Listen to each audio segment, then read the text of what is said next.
Hello and welcome. Today we're going to dive into an ancient story from China. It starts with just a simple boat ride, but, hidden inside it, we find this really powerful truth about human nature, about survival, and about what it really means to share a common fate. But first, I want to start with a question for you. It's one that is echoed through history, really, in times of war and peace, in boardrooms, even in families. And the question is this: can bitter enemies truly become allies? So here they are, these four Chinese characters. Together they form an idiom, and you can almost think of it like a small vessel that's carrying a really big idea. Behind these elegant strokes lies a story that holds a powerful answer to our question. Okay, so let's look at this character by character. The very first one is pronounced tong, and it gives us the sense of together or the same. Following that, we have Zhou. It's this beautiful character that really just paints a picture of its own meaning, a boat or a vessel. And the third character, Gong, this one brings a feeling of community, of something that is shared or held in common. And finally, we have Ji.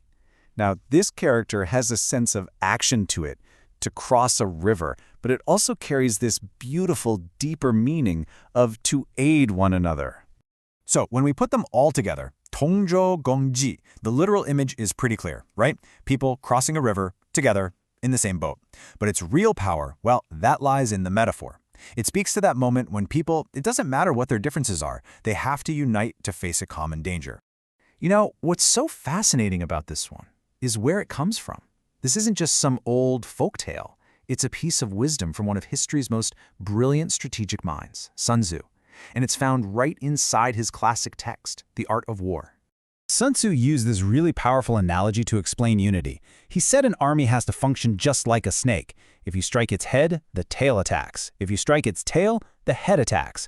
Every single part has to instinctively protect the other, moving and acting as one. But, he was asked, how can you possibly make soldiers, who might be strangers or even rivals, act with that kind of unity? Well, his answer is where our story begins. So Sun Tzu told a story. He said, imagine people from the ancient states of Wu and Yu. Now, these two kingdoms were sworn bitter enemies. But by chance, they find themselves on the same small boat crossing a wide river. And then suddenly, the sky just darkens.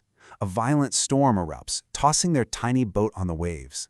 In that moment, all that old hatred, it just becomes meaningless.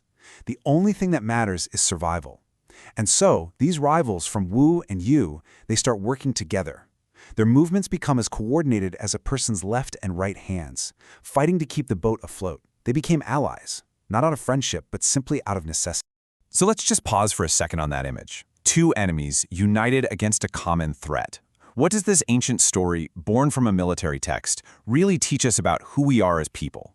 Here's the crucial point. A shared crisis has this incredible power to just dissolve old conflicts.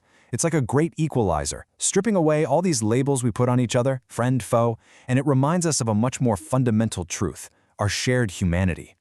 A common goal, especially one as urgent as staying afloat in a storm, forces us to see ourselves in our rivals. It reveals that unity isn't always a choice born from love. Sometimes it's a necessity, born from a shared, fragile existence. And this is a fantastic illustration of how we still use this idea today. You might hear someone say this in a modern workplace. Think about two departments in a company, right? They're always competing for budget, for recognition. But then a huge project is about to fail, threatening everyone's jobs. Well, they have to put aside their differences. They achieve a spirit of 同舟共济. They're all in the same boat, and they have to work together to cross that river of crisis. So, the next time you find yourself facing a challenge with, well, an unlikely partner, maybe remember the story of those two rivals in the storm. Their survival reminds us of a timeless truth, one that connects all of us across the centuries. Learn Chinese, one story at a time.